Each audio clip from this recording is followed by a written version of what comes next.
Hello everybody and welcome back to The Spot. My name is Hugo. Today I'll be taking you guys through interesting analysis I've done. We're joined here by Morgie in the background. He's just sitting here looking at me. It's pretty strange, but at least we have company. Recently, I've been doing more data analytics work, right? And I've been working on some interesting data sets recently. One of these being credit inflows from China to Africa, right? So basically the question is, how much money has China lent to African nations in the last 20 years? A pretty interesting question because in recent times the lending practices of China has been called into question. There's all this talk of debt trap diplomacy. In the past 2 decades, China has built large infrastructure projects in almost every country in Africa. And this has made Western critics uncomfortable. China and Africa can forge an even stronger, comprehensive strategic and cooperative partnership. A common portrayal of China's lending practices is known as debt trap diplomacy, a phrase made popular after being used in government documents during the Trump administration. The so-called debt trap is created when a country lends to poorer countries, intentionally overwhelming them with unsustainable debt, forcing them to surrender strategic assets or concede increased political leverage. But so far, there's no evidence that such a debt trap has been sprung in Africa. And this is not really the question this analysis is here to answer, but it's to see what the credit allocation has been to African nations from China.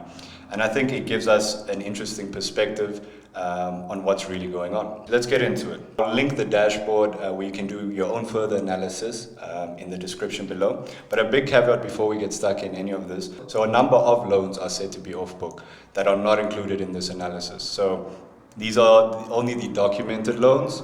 Who knows what's happening in the background? So some of the notable insights, right? More than 159 billion USD has been loaned to a total of 50 African nations during the period of 2000 and 2020. 1,188 projects were funded using this money, and Angola has been the top recipient, right? Angola has received upwards of 42 billion USD in credit from China. And in terms of general trends, the transportation, power and mining sector have received the majority of funding. And this is across the board for the funding in Africa from China. Is that, so you said transport, mining and power. And power, so electricity generation. Yes. So am I right in assuming that the loans are more aimed at government-owned institutions as opposed to private African companies? Yes, so It's not included in this analysis specifically, but I have read up on majority of these loans are to government. Even in the allocation by industry, right?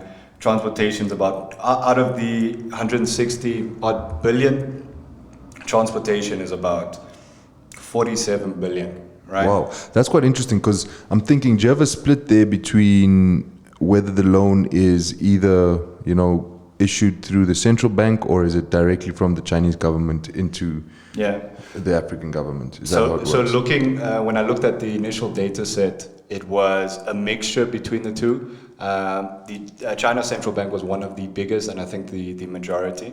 If I do a follow-up analysis, I'll actually dive into those metrics a little bit more because it is interesting where they come from. The largest project that was funded during this time period, the Sonangol recapitalization in the mining sector of Angola, right? The total credit allocation was 10 billion USD. And the trend that I started seeing it's very evident, is that, after about 2017, the credit inflows have drastically decreased. This is because China has a lot more needs at home during this time. It was also just before COVID hit. So the exception to that, however, is South Africa. So there was very little credit inflow from China to South Africa from the early 2000s up to about 2010. The highest, about 97 million. We've seen increases around 2015 to 1.1 billion, a short decrease, and then all the way up to 1.6 billion still in 2018. As you can see, after around just before COVID, a lot of this has decreased. And just for interest sake, in South Africa, those have been in the power, transportation, and budget sector. That roundabout covers my analysis. As I said, the dashboard is there this was an exploratory analysis. The dashboard is there. Please go play around in the data set, see if you find any interesting statistics that I might have missed. We'll link it in the description below. And let us know what statistic stands out to you and whether you think China is actually taking over Africa.